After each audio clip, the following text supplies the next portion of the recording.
mo kí gbogbo wa ní gbogbo ikibi tí a bá wà. Èmi ọmọ yín Ọmọdára náà ni o, Ọmọdára Mọ́lápáyán Official. Mo kàn tó ní ń ṣe fídíò yìí kí ẹ lè mọ nǹkan tá à ń jà fún. Say no to Sharia law in Yoruba land. Ìdí ni pé ṣe rí àwọn mùsùlùmí oníwàhálà yìí, alágídí, oníjàgídíjàgan, àwọn bíi ajá mufti ajá olúwo tí wọ́n ń ṣe gbogbo ẹ̀. Mo fẹ́ kẹ́ ẹ mọ̀ pé gbogbo tí wọ́n ń ṣe yẹn, gbogbo àwọn mùsùlùmí tó ń ṣe pátápátá wọ́n rán wọn ni o. Àwọn Sultan of Sokoto, àwọn ṣètánì of Sokoto, àwọn gangan ni wọ́n rán wọn níṣẹ́ yìí. Mo fẹ́ kẹ́ ẹ gbọ́ ọ̀rọ̀ yìí kí n tó sọ̀rọ̀ lé lórí, ẹ̀yin mọ̀ bá mi ká lọ. Àwọn ìtọ́jẹ́ capital wọn bẹ́ẹ̀ bíi àlùfẹ́dọ́ bíi ipe ẹnìkan jalè ẹ wá lẹ́fẹ̀ẹ́ gbọ́ ẹ màmá yọ ẹ̀dẹ̀ fún mi òfin mi ìrọ́pò rẹ̀ nílé ìgbìmọ̀ asòfin. Wọ́n mẹ́rin òfin tàwa bí ẹ̀ bá jalè ìdájọ́ sẹ̀ríà. Bí ẹ̀ bá jalè bí ẹ̀ bá pààyàn ìdájọ́ sẹ̀ríà. Bẹ̀rẹ̀ gbọ́ mi téèyàn bá ṣèṣì ná ìdájọ́ sẹ̀ríà. Bẹ́ẹ̀ bá mutí ìdájọ́ sẹ̀ríà. Àwọn òfin yìí ẹ wá ní ẹ̀yìn lófin mi ẹ wá sí. Nígbà tí wá síhùn ẹ wá ní kí sẹ̀ríà kọ́kàn jẹ́ orí àwálù sẹ̀ríyà kọ́mọ̀ kan àwọn òfin bẹ́ẹ̀ ti sí ilé ìgbìmọ̀ asòfin. Síbẹ̀ mùsùlùmí dáálé. Àtẹ̀yìntẹ́ ẹlẹ́yọ̀ọ̀dá gan ẹ̀yọ̀ọ̀dá fún akásí làbẹ́rẹ̀.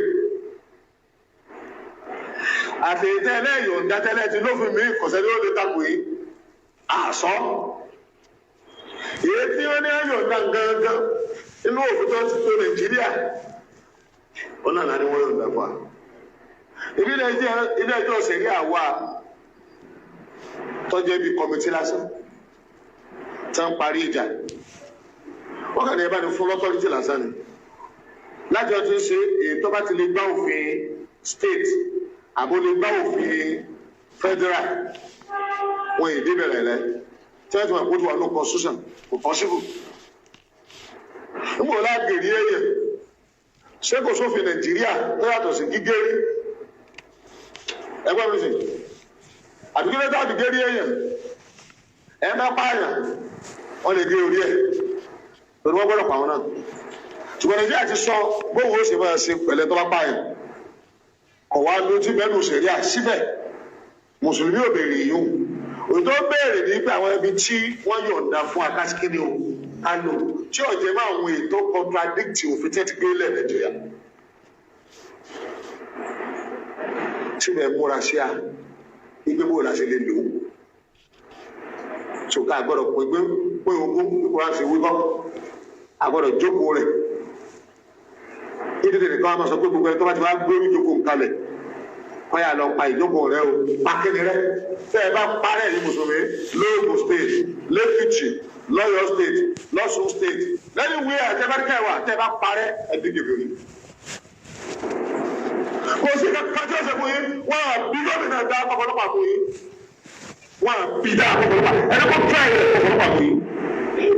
Kí wọ́n á jọ lọ kóòtù bẹ́ẹ̀ bá lé wọ́n ibẹ̀ ẹ̀ tí ò kù fún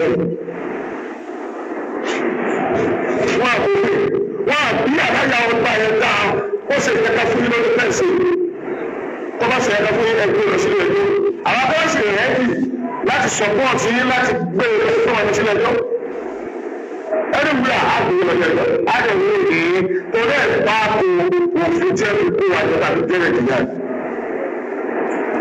ní oṣù bá ti wà sẹ́yà ní ìlú àti sàmúkú mẹ́kọ̀ọ́ bí ẹ̀rọ mi. Ìgbàdá Christian dé lórí banking system wọn à rí inú bílẹ̀rì. Wọ́n sì ha orí ara wọn jọ. Wọ́n ní táwọn máa ṣe rè. That is Western kini o system. Banking system lọ́dọ̀ Christian Western system ni. Kò sí kankan ní bíbélì tó sọ kankan pa rẹ̀. Torí bíbélì kò kì í ṣe ìwé ọlọ́run. Bíbélì gangan kò sí ibi kankan tó fi pera rẹ̀ ní ìwé ọlọ́run. Àlùkùránì nìkan ló pera rẹ̀ ní ìwé ọlọ́run. Ó gbogbo tẹ́ ẹ̀ bá nu Kùránì Ọlọ́run wí ni ẹ lè gbọ́ pé Matthew wá sọ pé kíní kan wá lọ sí pé nǹkan kan gbogbo tẹ́ ẹ̀ bá nu wíwẹ́lì lágbájá sọ pé nǹkan kan wá sọ pé kíní lọ́wọ́ akọ́ ọwọ́ fi ránṣẹ́ ọwọ́ sọ pé tẹ́ ẹ̀ bá nu àmọ́ àlùkò Kùránì wí pé Ọlọ́run wí sọ fún wa pé tí mo wí rè sọ fún wa àbẹ́ ọ̀gbọ́n ni. Ní Nàìjíríà ẹ lè rí Christian banking system èyí tá a máa ń pè ní Christian banking system ní Western banking system tí ò ní kankan sí pàtó báyìí torí báyìí ò ní tọ́fẹ́ sọ nípa báńkì ṣùgbọ́n ní Nàìjíríà ẹ rí ní òfin Nàìjíríà ìjà ń pè ní Islamic banking system ìjà ń bínú yín sínú nítorí pé ọpọlọ tẹ̀yìn ọpọlọ ànábì yín ọpọlọ Islam yín ọpọlọ mùsùlùmí tí yín àgbàlọ jẹ́ fún ẹni bọ́ọ̀lù tó wá fẹ́.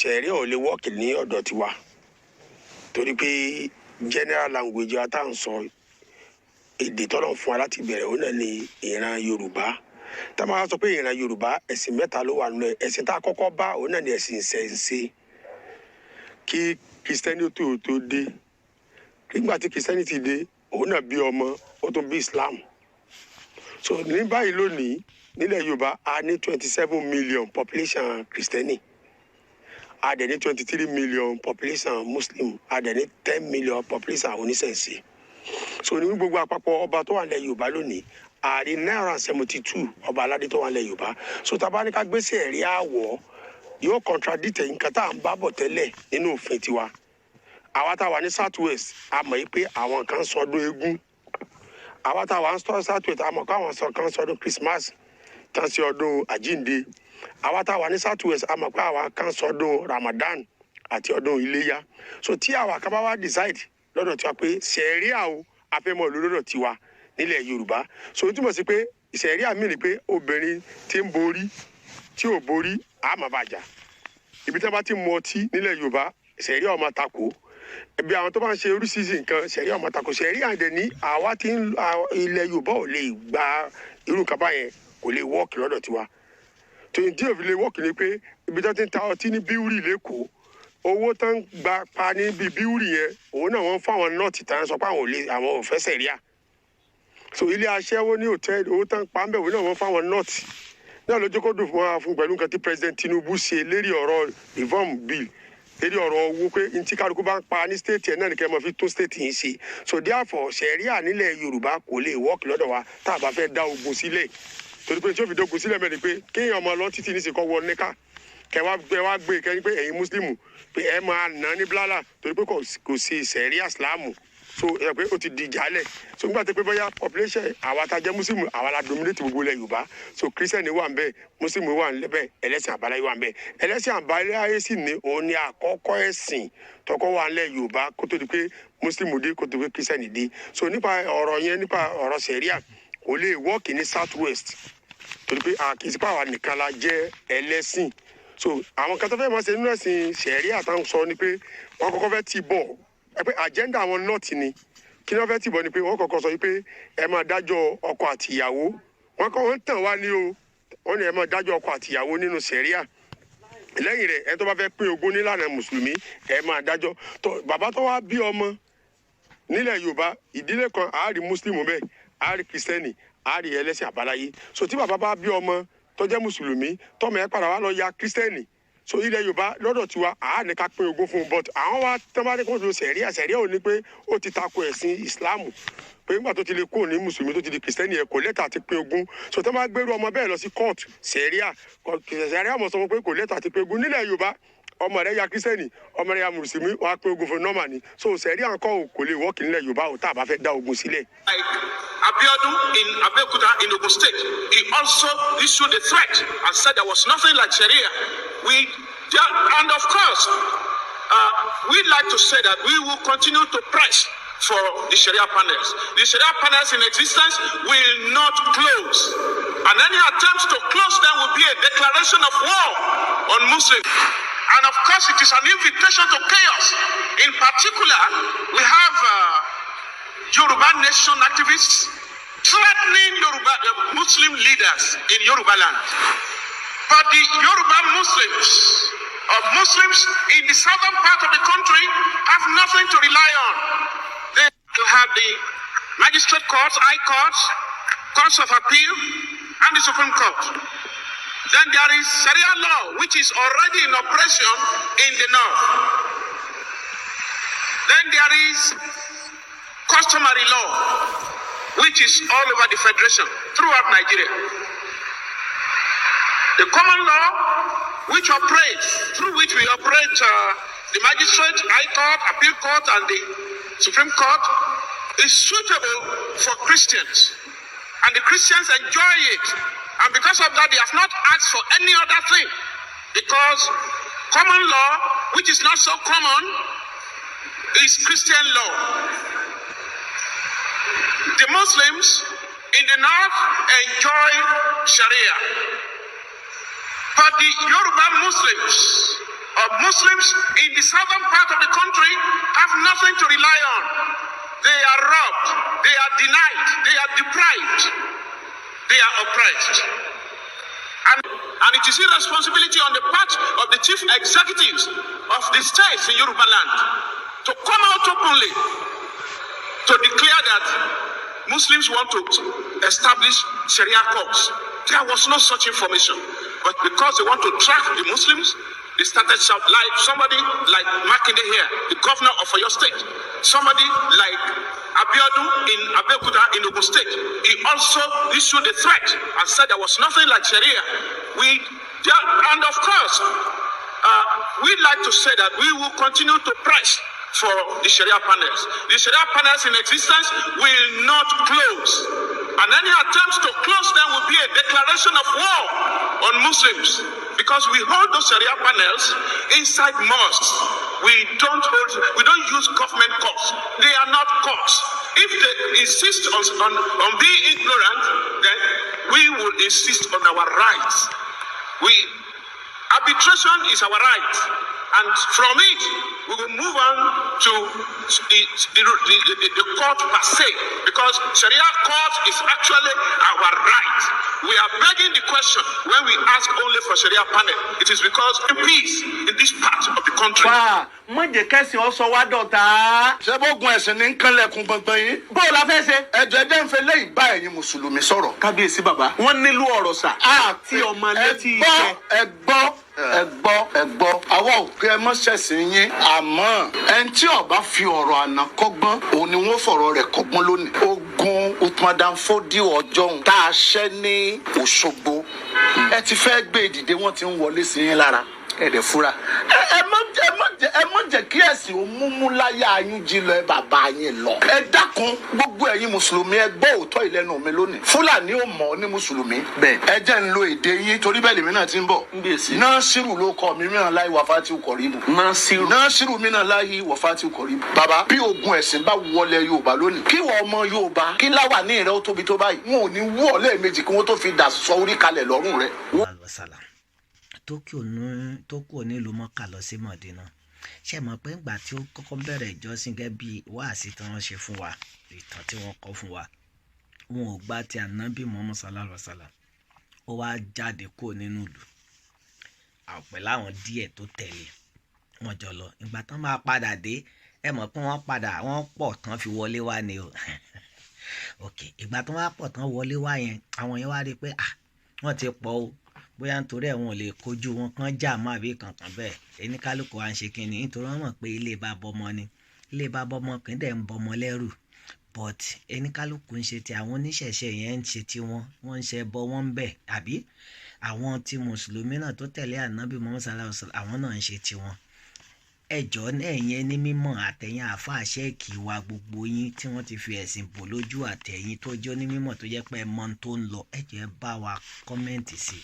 Nígbà tí Ànábì dé padà sí ìlú bàbá ẹ̀, ṣé Sharia law ni ó ń lò pẹ̀lú àwọn tó ń ṣe abọ̀rìṣà níbẹ̀? Nítorí ó jẹ́ ká mọ nǹkan dáadáa dájú o ká tó mọ ṣe o. Tó bá jẹ́ Sharia law ni ẹjọ́ ẹ jẹ́ ká mọ̀ bó ṣe máa wọ́ọ̀d wọ́n ní bọ́ọ̀ náà ṣe máa ń pín tajá tó máa kan lè mọ́ mọ̀. Sharia law ó ń láti wọ́ọ̀kì níbi tí Mùsùlùmí nìkan wà ní tí gbogbo yín náà dẹ̀ mọ̀, ibi tó jẹ́ kẹ́ fi lè mọ̀, tó jẹ́ kẹ́ ti mọ̀ pé ọ̀tẹ̀ nìyẹn.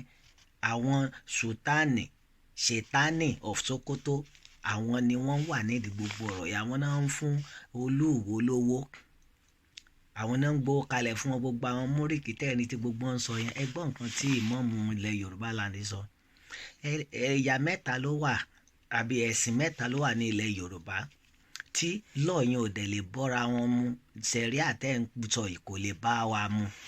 Ìdí ni pé ṣé tẹ bá ní ká mọ borí nsìn ó di dandan kìrìsìtẹ́nì náà borí. Òkè tí kìrìsìtẹ́nì náà bá borí ká tẹ̀sán pọ́n borí inú bíbélì náà, ṣé oníṣẹ̀ṣe máa borí?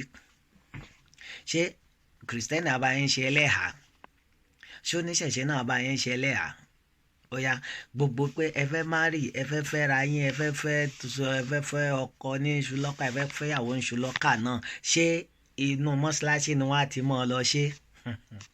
Nítorí ẹ̀yin Yorùbá, èmi ń tẹnumọ́ fún yín, ẹ jẹ́ ká ronú jinlẹ̀, ẹ má jẹ́ kán gbé ọ̀tẹ̀ ẹ̀sìn wá sí ilẹ̀ Yorùbá.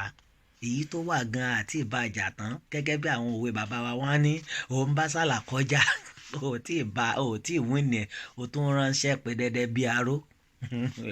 Ọ̀rọ̀ tá a gbọ́ ká fi ń dàgbà bọ̀ nìyẹn.